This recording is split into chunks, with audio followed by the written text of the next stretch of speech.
Hola, mi nombre es Ignacio Herrera Correa, soy residente de segundo año del programa de especialización en psiquiatría del adulto de la Universidad Austral de Chile y el tema que trataremos a continuación será el de desarrollar el tratamiento psicofarmacológico de los dos grandes temas anteriormente expuestos, que fueron depresión y esquizofrenia. Para eso entonces mi intención es llevarlos a través de un recorrido de significado e histórico del uso de estos medicamentos para así entender su génesis y a partir de ahí el uso clínico que estos medicamentos tienen, a la vez que iremos desarrollando entonces un enfoque de sentido, además de la evidencia científico-natural, para lograr comprender su utilidad clínica. Sin más entonces, prosigamos. Para entender entonces, comenzaré presentándoles una mirada histórico-antropológica del constructo teórico detrás del uso de los psicofármacos y su aplicación clínica sobre las enfermedades mentales, el cual la verdad es que fue variando en el tiempo y no hace mucho que se enmarca en las formas de uso actual. Revisaremos también el qué entendemos por psicofármaco y cuál es el uso en el campo clínico de la psicofarmacología y la importancia detrás de este marco definitorio para llegar finalmente al terreno esencial en la prescripción misma del psicofármaco como el determinante más potente en la aplicación del medicamento. Para comprender entonces el uso actual de estos psicofármacos, tenemos que partir remitiéndonos a los primeros atisbos del entendimiento antropológico de la enfermedad mental como tal. Así, las culturas primitivas consideraban la enfermedad mental como algo sobrenatural, relacionado con violaciones de tabúes, pérdida del alma o introducción en el cuerpo de un espíritu, y los enfermos como tal eran sometidos a ritos que contenían métodos homeopáticos, danzas, sacrificios expiatorios, etc., generalmente realizados por un chamán o un hechicero. Se generaban entonces sacrificios que buscaban el concepto de la catarsis, en donde en ella se unían los aspectos humanos y divinos del ser humano. Los dos modelos de sacrificio eran el chivo expiatorio, llamado farmacos, y el banquete experimental, que era llamado farmacón, desde donde tiene el nombre, el origen de la palabra de fármaco. La primera droga como tal entonces fue el opio, en el año 3000 a.C., la cual en ese tiempo el pueblo armenio que la utilizaba la entendía como una sustancia que generaba una sensación entre comillas de disfrute, posteriormente por Evers como un calmante para bebés para evitar que gritaran fuerte, y también por parte de Homero como algo que hace olvidar cualquier pena como tal. Tenemos que avanzar, eso sí, al Renacimiento con Galeno, padre de la farmacología en general, quien describía entonces a la mente como un alma racional o encéfalo. Si bien entonces había un alma espiritual, lo orgánico del conocimiento como tal y la abolición pueden impedir el curso de las funciones psíquicas como tal, originando cambios en la conducta y entregándole elementos duales entonces al entendimiento de la mente como tal. No es, eso sí, sino hasta Reinhard Loricius, en que se empezaron a utilizar elementos como por ejemplo el alcohol, el vitriolo, el opio, siendo él el primero en utilizar el término de psicofarmacología como tal. Entrando ya hacia el siglo XVII es donde vemos al café, al tabaco, al cacao, al mate como sustancias psicoactivas y en donde se hace un cambio, una mirada más bien empirista, en donde se definían las enfermedades como esténicas o asténicas, definidas por Brown, ya dándole una búsqueda de tratamientos específicos a cada una de ellas como tal. Es hacia comienzos del siglo XIX en donde encontramos los primeros laboratorios como tal con un interés en efectos curativos de hierbas y de plantas también. En 1806 se aísla la morfina y en el 26 se dan los primeros estudios experimentales con cocaína y posteriormente Freud, viéndola como un estimulante, un antiasmático, un afrodisíaco, un anestésico, trata a algunos pacientes con alcoholismo y adicción opiácea también. Moreau de Tours evalúa el hachís al notar que generaba psicosis y se planteó entonces si es que la psicosis tendría algún origen orgánico o no. Kraepelin continúa revisando el café, el alcohol, el té y la bromina como tal. Se evalúa entonces la psicología de estas medicinas psíquicas, primando el conductismo sin un análisis introspectivo como tal. Bloiler, a su vez, reelabora el trabajo de Kraepelin en la demencia precoz, cambiando el concepto de esquizofrenia. Y van primando en esa época los tratamientos morales, con inmovilización, con sillas giratorias, con inducción de náuseas y vómitos, duchas frías y también el castigo físico. Finalmente, entonces, se da un enfoque hacia las llamadas terapias biológicas o también somáticas, usando, por ejemplo, la bromina como un sedante en la epilepsia o los opiáceos con las tabletas de Laudano. Las curas de sueño con barbitúricos, las terapias de choque con cardiazol, el choque insulínico con insulina, generando convulsiones, mejoraban el estado de los pacientes trastornados. Y la terapia electroconvulsiva en 1938 se utiliza para cuadros graves de esquizofrenia y melancolías graves. Este es el panorama de la construcción entonces histórico-narrativa de la enfermedad mental como tal y cómo ha ido cambiando el concepto y también entonces el manejo y el entendimiento que vamos dando en el uso de los tratamientos para las enfermedades mentales. Todo esto cambia entonces en el nacimiento de la psicofarmacología formal en 1950, que veremos también más adelante. Habiendo visto entonces la construcción histórica del concepto de la enfermedad mental, que ha ido variando mucho a lo largo de los años y cuya concepción actual es bastante reciente,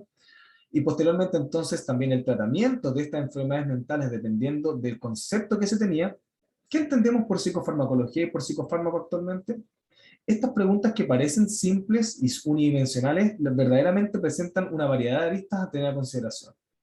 Por ejemplo, tenemos a Edmund Fischer, bioquímico y premio Nobel de Medicina en 1992, que describió en su discurso el surgimiento de la psicofarmacología moderna con estos conceptos, como un elemento de cambio de curso de afecciones, un elemento liberador y también allanador de miedos en muchas de las ansiedades de los pacientes que paralizaban a las víctimas, decía él. Entonces, en general, definimos a la psicofarmacología como una disciplina científica, que está centrada en el estudio de los fármacos que modifican ya sea el comportamiento, la función mental, a través de su acción sobre el sistema neuroendocrino, un aspecto multidisciplinario, o como el análisis de las sustancias que actúan modificando funciones en el sistema nervioso central, que se va a manifestar en la conducta de los individuos. Sin embargo, habiendo visto la cita anterior de Fischer, pudiese ser una definición en verdad reduccionista de la visión de la psicofarmacología. Y aquí es donde nosotros proponemos múltiples aristas de su definición. Una de carácter científico, en donde utiliza las drogas para aumentar nuestro conocimiento y comprensión de cómo funciona la mente como tal. Dos, molecular, en donde se ocupa del estudio de acciones farmacológicas, tanto terapéuticas como también adversas, del mecanismo de acción de los medicamentos, de las características farmacocinéticas, de las vías involucradas y también de la pauta de administración de estas sustancias como efecto psicotrópico. Anatómico, en donde se orienta el descubrimiento de fármacos a la comprensión de sus acciones en el sistema nervioso central, y neurocientífico, en donde la psicofarmacología une la frontera de la neurociencia básica con el tratamiento de los trastornos psiquiátricos y neurológicos. Así entonces, ¿qué sería el psicofármaco? El psicofármaco sería una sustancia química que influiría de una manera muy fuerte sobre la actividad mental, ya sea potenciando, deprimiendo o también transformando el querer, la voluntad, el pensar y la percepción, el ánimo, el humor, los movimientos, la actividad. Y esta acción está inmersa en el mundo del sistema nervioso central, tanto al interior de las neuronas como también en el eje relacional de las neuronas mediado por neurotransmisores, pero también entre personas. Entonces, en definitiva, se involucran no solamente aspectos moleculares, neurocientíficos, anatómicos, sino que también dinámicas relacionales entre personas, formas dinámicas de relación, acción también e introspección de las personas, una mirada un poco más holística del actuar de los psicofármacos como tal. Es así entonces como llegamos a los conceptos de encuentro y también la importancia de este sobre la adherencia a la prescripción psicofarmacológica. Al definir entonces en este marco multimodal a la psicofarmacología y a los psicofármacos en particular, cambiamos a un enfoque multidimensional en donde está envuelto no solamente el actuar de la molécula en sí, sino que también todo el contexto en el que se enmarca, partiendo de una relación vincular entre el médico y el paciente hasta la toma del medicamento en sí, como su acción específica. Estos elementos son esenciales a la hora de examinar entonces la prescripción de los medicamentos psicofarmacológicamente, ya que influyen sobre una de las características más importantes a la hora de recetarlos, el cual es la adherencia como tal. Así entonces tenemos tres grandes dimensiones que influyen en la mantención del tratamiento psicofarmacológico en el tiempo con nuestros pacientes. En primer lugar, tenemos factores que son derivados de los medicamentos como tal, en donde puede estar, por ejemplo, la falta de eficacia terapéutica, con un paciente resistente, en donde el medicamento no cumple ni las expectativas del médico, como tampoco del paciente en resolver los conflictos que son acordados en la relación vincular entre ambos. Segundo, una buena eficacia terapéutica, en donde el paciente abandona, donde se da una paradoja, en donde los pacientes descontinúan su tratamiento al existir una mejoría de los síntomas como tal. Efectos adversos de los medicamentos también, los cuales constituyen una de las grandes quejas de nuestros pacientes. Y también hay otros factores como por ejemplo los del aburrimiento, el hecho de mantener un tratamiento a largo plazo, el de asistir a controles por el medicamento, tomarse los exámenes, estar reacio en el caso de los medicamentos inyectables, etc. Todo esto es importantísimo para establecer en el encuadre de tratamiento y la psicoeducación de los medicamentos como tal con nuestros pacientes. Explicar qué esperar de ellos, los efectos adversos probables, los no tan probables, y así construir una dinámica de confianza y con rapport del paciente y qué espera él o la paciente de esa prescripción como tal. En un segundo lugar, tenemos los factores derivados de los pacientes como tal, como por ejemplo pueden ser los prejuicios culturales, y el sistema de valores y creencias que pudiesen distanciarlo de la prescripción. Segundo, un temor a ser reconocidos como pacientes de salud mental, que lo involucra no solamente en el marco de la relación terapéutica, sino que también a nivel social, laboral y familiar. Y por último también el tipo de personalidad que nuestro paciente pudiese tener, en donde llamativamente los pacientes dependientes y narcisistas, al relacionarse de una forma particular consigo mismos, con uno y con la terapia, pueden dejar el tratamiento como tal. En estos casos, entonces, una escucha activa, una exploración genuina de cuáles son las creencias del paciente y sus características para trabajar desde esa arista, ayudará con el tratamiento posterior y con la adherencia. Finalmente, y no podemos dejar de lado los factores del médico como tal, en donde pudiese haber una mala relación médico-paciente y se enfatizan nuestros prejuicios, nuestras formas de relacionarnos con nuestros pacientes, y donde es importante reconocernos nosotros como un agente activo de la relación médico-paciente y qué cosas nos van generando los pacientes como tal, no como un agente inactivo. El uso inadecuado de los medicamentos, ya sea por la búsqueda solamente del alivio de los síntomas de nuestros pacientes, obviando el trasfondo de su actuar, el utilizar dosis subterapéuticas o supraterapéuticas, lo que siempre implica un conocimiento acabado de la prescripción misma del medicamento que vamos a recetar. Y por último, una falta de creencia en los medicamentos, en donde pudiesen primar visiones netamente psicologistas o sociologistas puristas, que nos llevan ya sea de forma implícita o explícita a hacer un boicot del uso del medicamento como tal. Para este último aspecto, entonces, es súper importante reconocernos a nosotros en nuestras creencias, características, personalidades, valores y trabajarlas de forma honesta durante la terapia y así evitar que influyan negativamente en el tratamiento de nuestros pacientes como tal. Así llegamos entonces al grupo de los primeros grandes medicamentos, que son los antidepresivos, los cuales podríamos definirlos como un grupo heterogéneo de moléculas por la búsqueda de la felicidad. El antidepresivo como tal se define según Salazar como un fármaco con una actividad psicotrópica que tiene aplicación en el tratamiento de la depresión. Pero una vez más, esta definición pudiese ser reduccionista, y uno intentaría entonces trascender esa definición porque esto abre un abanico de posibilidades en el actuar de este grupo de medicamentos, ya sea para el tratamiento, por ejemplo, del trastorno obsesivo-compulsivo, la disfunción eréctil, mejorar características del insomnio, la hiperactividad, los cuadros ansiosos como tal. Entonces es importante entender cómo llegaron a existir los antidepresivos, cómo los llegamos a construir, para de ahí entonces poder llegar a comprender cómo lo utilizamos hoy en día también. Así entonces verán de que la construcción de los medicamentos antidepresivos nacen desde la tuberculosis hasta el descubrimiento de la fluoxetina, siendo muy llamativa la atención de esto. Si tuviéramos que sintetizar entonces en una sola frase el descubrimiento y la elaboración de los psicofármacos como tal, diría que la gran mayoría son historias de mucho azar y de mucha serendipia. En primer lugar, tenemos a los inhibidores de la monoaminoxidasa, o los IMAO, que nacen derivados del estudio de la isoniazida, en cuyos trabajos, que se llegó en la década de los 50, la hipronacida, la cual en dosis antituberculosas era muy hepatotóxica, pero demostró tener un potencial antidepresivo, lo que llevó posteriormente al desarrollo de otras moléculas en este ámbito para el tratamiento de la depresión. Ahí verán entonces cómo nace de una enfermedad completamente distinta al tratamiento de la enfermedad mental el descubrimiento de los primeros antidepresivos. En segundo lugar, tenemos el descubrimiento de los tricíclicos, quienes derivan de la búsqueda de neurolépticos a partir de la clorpromacina, un medicamento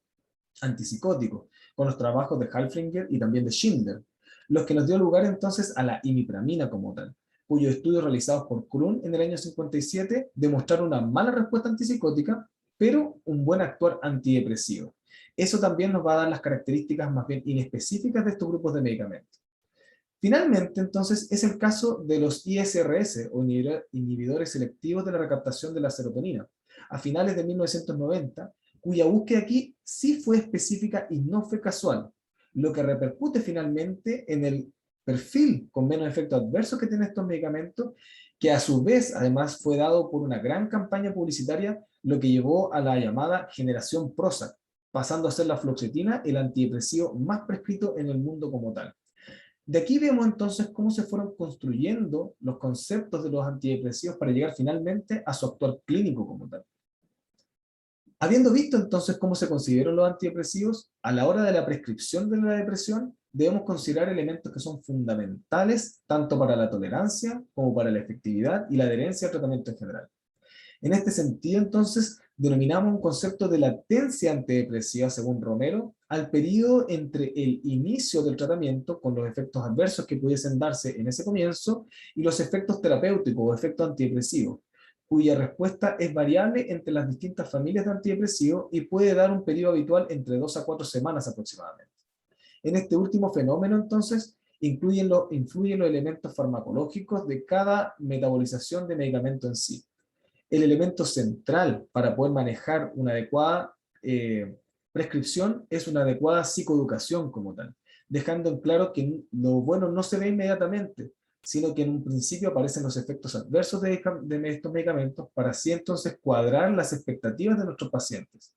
Algunos de estos efectos adversos, como por ejemplo el insomnio, pudiesen ser útiles en el tratamiento como tal, pero es fundamental psicoeducar en estos fenómenos y que también a su vez, una vez que termine el tratamiento, la retirada del medicamento antidepresivo debe ser lenta siempre, para evitar el síndrome de discontinuación, lo cual debe esclarecerse antes de la indicación como tal. Es por lo anterior, entonces, la forma histórica en la que se van descubriendo, la estructura y función en que los dividimos nosotros en dos grandes familias, los medicamentos selectivos y los no selectivos. Este sentido de la clasificación está dada por la amplitud de receptores que se ven envueltos en el actor de medicamento y que tiene relación de cómo fueron naciendo estos medicamentos, y también va a dar el perfil de acción de los mismos. En los no selectivos, entonces, como podrán imaginar, tenemos principalmente los IMAO y los tricíclicos. Y en el caso de los selectivos, tenemos los ISRS, los inhibidores de la recaptación de la serotonina y la noradrenalina, de la dopamina y la noradrenalina, etcétera, con medicamentos con una búsqueda específica y que también tienen un actuar más específico. Así entonces llegamos a los IMAO como tal, que son medicamentos que inhiben la monoaminoxidasa como tal, que es una enzima que degrada las monoaminas en la neurona presináptica y aumenta su disponibilidad. Se dividen entonces en selectivos y no selectivos dependiendo sobre qué preferencia de enzima tienen, si la MAO A o la MAO B. Al inhibir la degradación de estas monoaminas, aumentan la concentración en este espacio sináptico y con eso entonces mejoran la sintomatología de nuestros pacientes. Actualmente, eso sí, están en desuso, puesto que tienen muchos efectos adversos y generalmente son más efectivos en los cuadros de depresión atípica, psicóticas, resistentes, en los cuadros de ansiedad severa, reservados como segunda o tercera línea por su gran perfil de efectos adversos que van desde la hipotensión, el mareo, la pilorección, hasta otros efectos adversos como por ejemplo el edema, la anorgasmia, el insomnio, siendo el más grave siempre a tener en claro y en cuenta la crisis hipertensiva.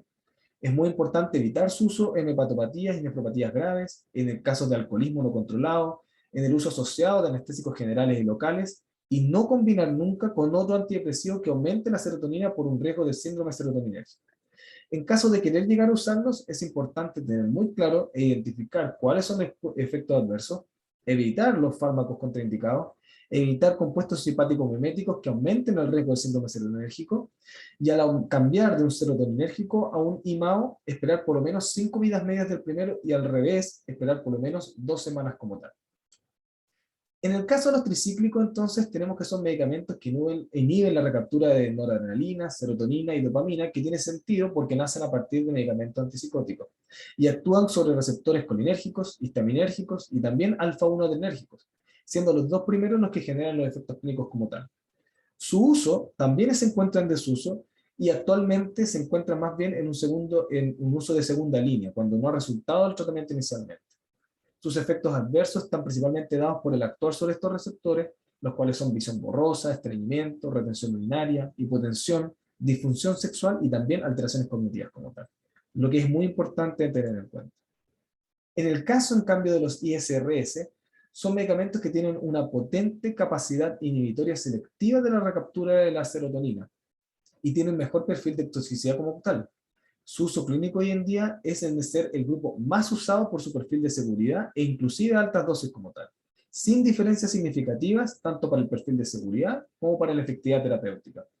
Los efectos adversos dan problemas principalmente de índole sexual, como por ejemplo disminución de la libido, disfunción eréctil y anorgasmia, la cual es dosis dependiente, sobre todo en los casos de la paroxetina. También pudiese haber hiponatremia por secreción inadecuada de la hormona antidiurética o también un fallo de la agregación plaquetaria o también casos de cefalea, que son cosas importantes de tener en cuenta. Para su uso seguro hay que tener muy en claro y en cuenta dos grandes fenómenos: el síndrome serotoninérgico, el cual consiste en un cuadro de confusión, de disfunción autonómica, de fiebre, de ataxia y micronías, que se presenta principalmente al usar un ISRS con otros medicamentos que también aumentan la disponibilidad de la serotonina, como por ejemplo los IMAO. En el caso del síndrome de descontinuación, ocurre una suspensión abrupta, que consiste en un cuadro de mareos, de náuseas, de vómitos, de parestesia, ansiedad y palpitaciones también. Es más probable con el uso de la paroxetina, y con la fluoxetina es menos probable por la vía media corta de la paroxetina versus la vía media larga de la fluoxetina. Cosas muy importantes tener en cuenta en el caso de ISRS. Aquí entonces tenemos una tabla que les quiero mostrar, que muestra algunas de las acciones principales. No me quiero detener mayormente en esta, pero sí es importante tener muy en cuenta a la hora del encuentro con nuestro paciente y las características en particular de su personalidad y de su cuadro específico individualizado, como lo mencionaron en presentaciones anteriores, para escoger nuestro antidepresivo, ya sea como por ejemplo buscar el perfil más, entre comillas, activante de la fluoxetina versus el perfil más ansiolítico de la paroxetina, tener en cuenta, por ejemplo, el aumento de peso en el caso de la paroxetina, o principalmente también la disfunción sexual y sedante en otros casos,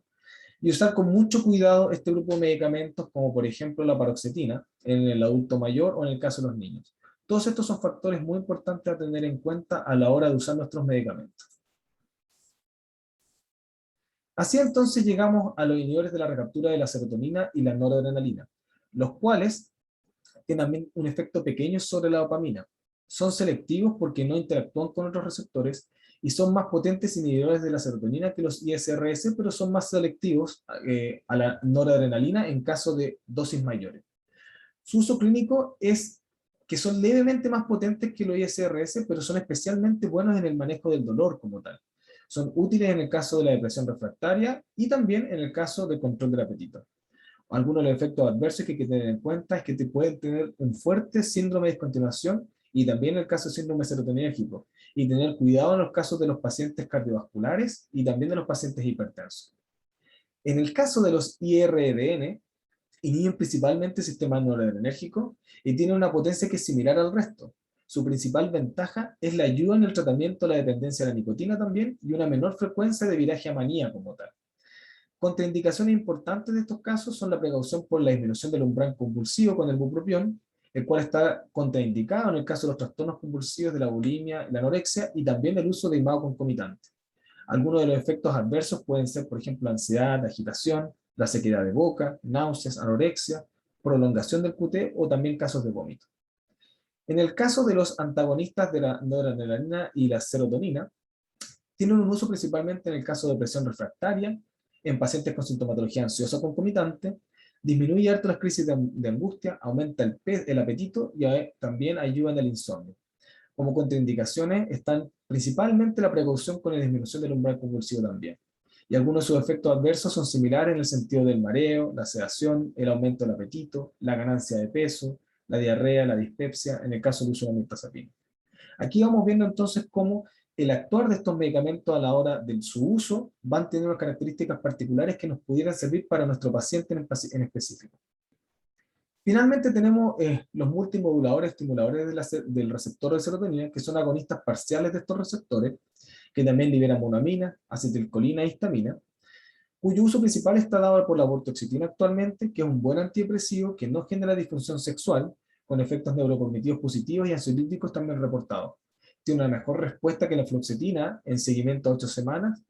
pero es importante también que está contraindicado en el uso de otro grupo de medicamentos que pudiesen alterar también los niveles de serotonina, y hay que tener muy en claro eso. Todos estos son factores importantes a tener en claro a la hora de tratar a nuestros pacientes.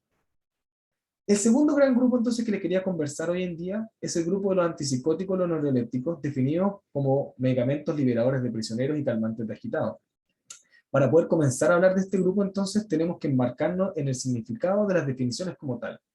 Estas definiciones son las definiciones de antipsicótico y de neuroléptico. Esto nos muestra una característica dual de estos medicamentos que no es aleatoria. Así, la Real Academia Española define escuetamente los medicamentos antipsicóticos como medicamentos que combaten la psicosis. Pero por otro lado tenemos la definición de neuroléptico como un medicamento que ejerce una acción calmante. Entonces, desde un punto de vista etimológico, el antipsicótico sería un medicamento que trabaja contra la psicosis y la palabra neuroléptico, que estaría formada en sus raíces por esas dos partes, como un medicamento que calma la psicosis, o sea, calma el sistema nervioso. Con estos componentes léxicos que vienen desde el neurón, que es nervio, y el lambda, que también es agarrar, más su sufijo relativo.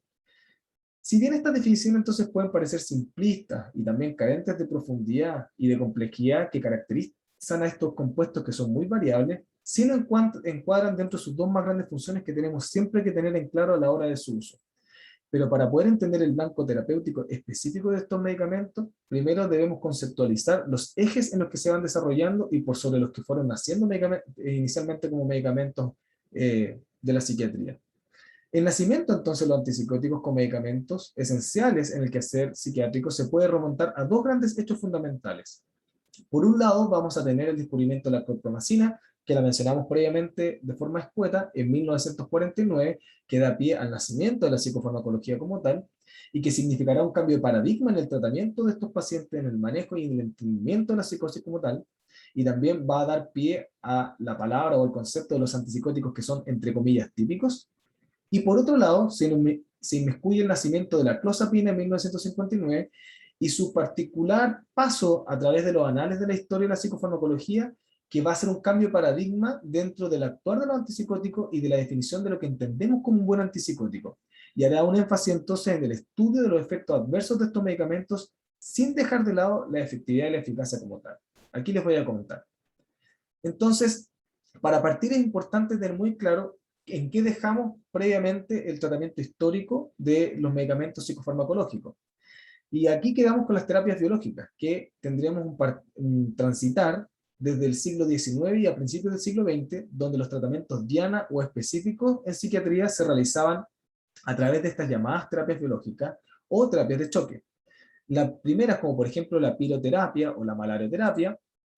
o terapia por palodización, que le entregó el premio Nobel de Medicina a Julius Wagner en 1927, consistía en producir fiebre mediante la inyección de diferentes métodos que pudiesen enfermar a los pacientes de malaria, tales como por ejemplo los ensayos con tuberculina, las toxinas bacterianas, por ejemplo, para así tratar la enfermedad mental subyacente.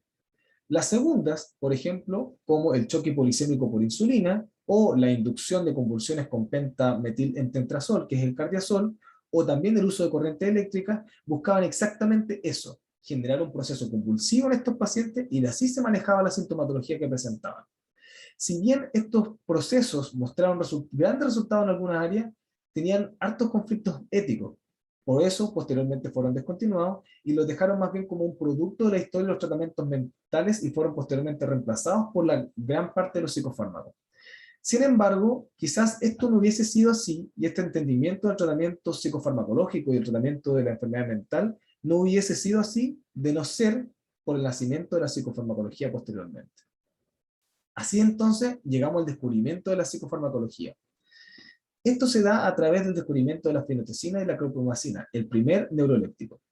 En este contexto se va a enmarcar el descubrimiento de la actividad neuroléptica en los derivados de fenotecina, el cual es un trabajo más bien en conjunto con múltiples autores.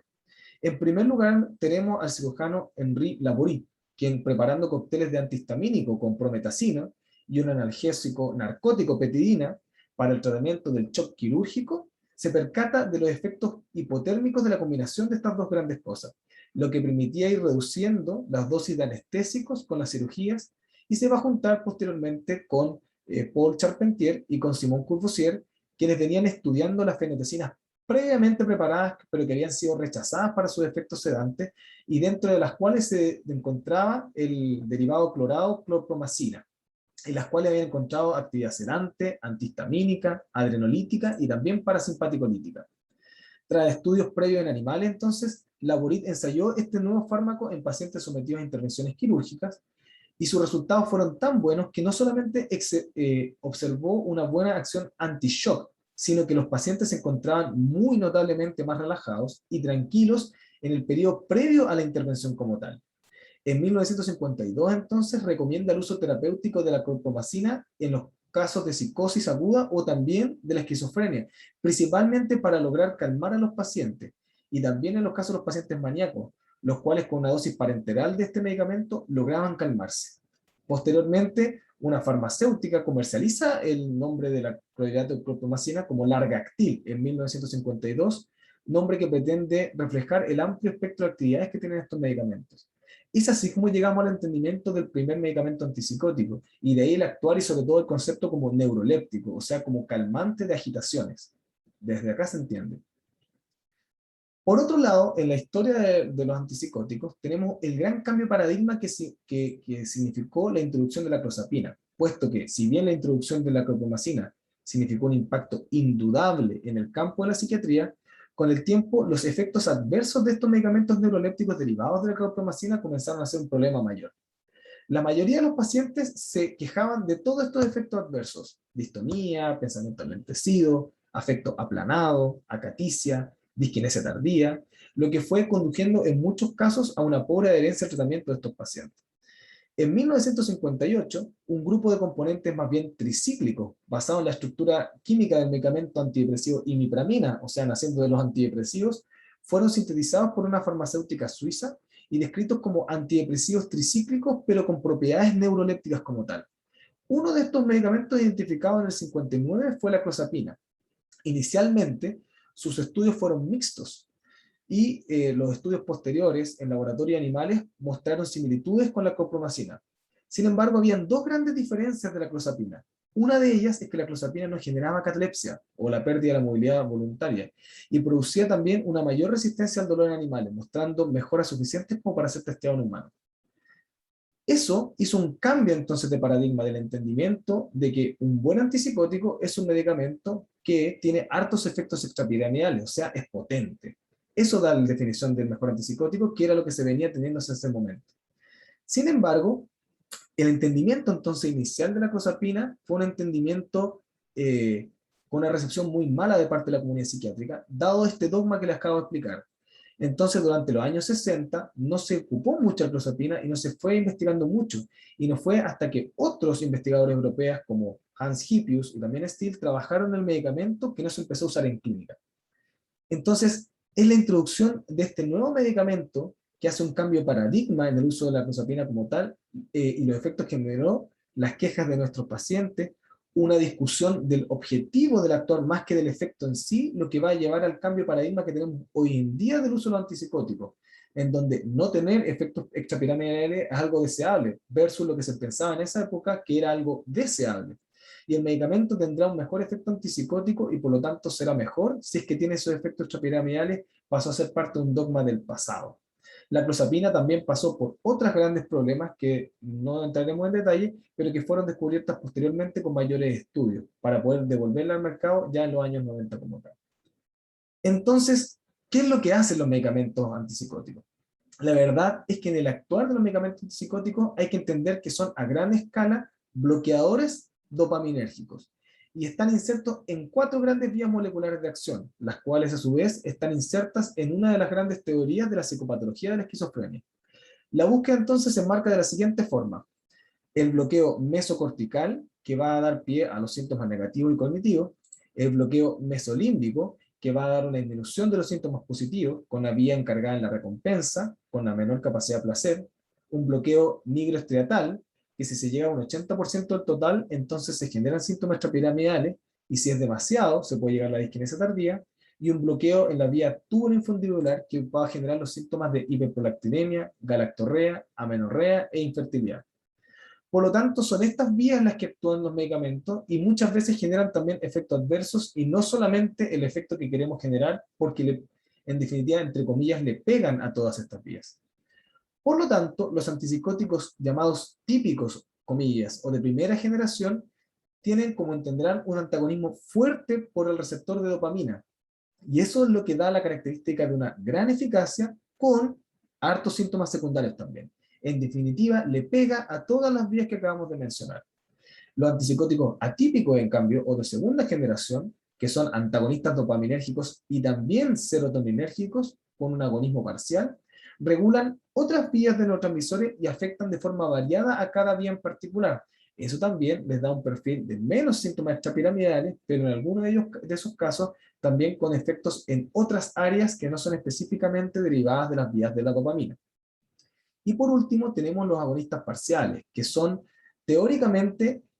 una unificación al receptor de dopamina, de forma que, entre comillas, es ni fu ni fa, está entre Tongo y los vilos. La idea entonces es generar una interacción que sea intermedia con el receptor, en su justa medida, que logre acciones antipsicóticas sobre las vías que nos interesan, pero sin efectos extrapiramidales como tal. Es en este marco en el que se envuelven los medicamentos antipsicóticos. Aquí entonces tenemos algunos ejemplos que les quería mostrar con respecto a estos medicamentos antipsicóticos, sin entrar en grandes detalles en cada uno, pero en definitiva, teniendo claridad de este actuar como bloqueo dopaminérgico puro, no puro, parcial o variable, el que nos va a dar también su acción clínica y la búsqueda que nosotros vamos a tener dependiendo del perfil de características de nuestros pacientes. Tendrá más síntomas positivos, tendrá más síntomas negativos, qué entenderá el paciente sobre este medicamento, le generará algo muy molesto o no, y para eso, independiente de la capacidad de vínculo que tenga nuestro paciente, es la importancia entonces del actuar de estos medicamentos antipsicóticos y cómo o cuál vamos a escoger en cada caso como tal. Al mismo tiempo también, perdón, hay que tener cuidado entonces con estos grandes efectos adversos que se ven por las características que acabo de explicar de los medicamentos antipsicóticos, que van desde la sedación, que pudiese favorecer caídas, broncoaspiración, los síntomas extrapiramidales, que puede generar parkinsonismo, acaticia, las reacciones cardiovasculares, con hipotensión postural, con accidentes también cerebrovasculares, las reacciones alérgicas, las alteraciones endocrinas que siempre hay que tener en cuenta y las alteraciones metabólicas. Por lo tanto, es muy importante también en la prescripción psicofarmacológica de estos medicamentos tener claro todas estas características antes de indicarlo, además de los deseos de nuestros pacientes, independiente de que el diagnóstico sea esquizofrenia como tal. Va más allá de la patología. Y me quiero detener, sí, eso sí, un poco en la clozapina, dada la importancia que tiene. La clozapina se considera un medicamento atípico con actividad que tiene anticolinérgica, adrenolítica, también antihistamínica y antiserotoninérgica como tal. Tiene una baja incidencia en los síntomas extrapiramidales, como ya les comenté anteriormente, y eso genera su perfil particular. También actúa sobre GABA, glutamata, y es el de mejor respuesta, es el gold standard en el tratamiento como tal. Su uso clínico en Chile está dado por la norma técnica de la esquizofrenia resistente, o también en casos de mala tolerancia a otro antipsicótico, la psicosis por Parkinson resistente, o también el trastorno esquizoafectivo con una conducta suicida recurrente. Los efectos adversos más temidos de la clozapina, y por los cuales la clozapina no se da de primera línea, siendo el más efectivo, son los de agranulocitosis, reportados en aproximadamente 1% de los pacientes, que es dosis dependiente y está en las primeras 18 semanas de tratamiento. Aparte de esto, también hay efectos como el aumento del peso, el síndrome metabólico, la hipotensión ortostática, sedación, cialorrea, etc., todos dados por este perfil variado de actuar de la clozapina, como ven ahí en el esquema de Stahl, que explica también ese perfil de efectos adversos que tiene la clozapina como tal.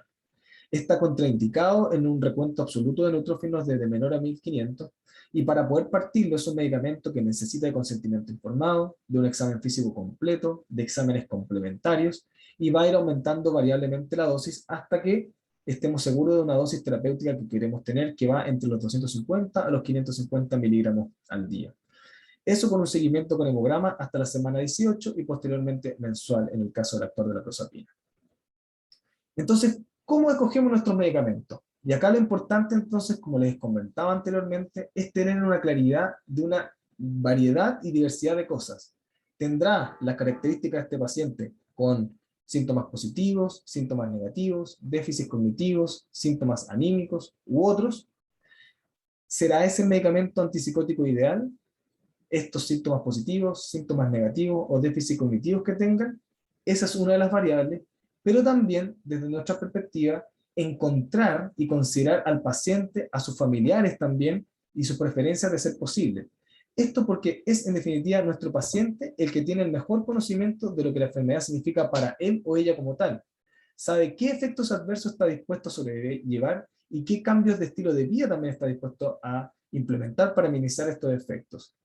Además, existe evidencia de que entrega un efecto de autodeterminación al paciente que favorece a largo tiempo la adherencia al tratamiento, la cual es más grande que la falla en mantención del tratamiento como tal.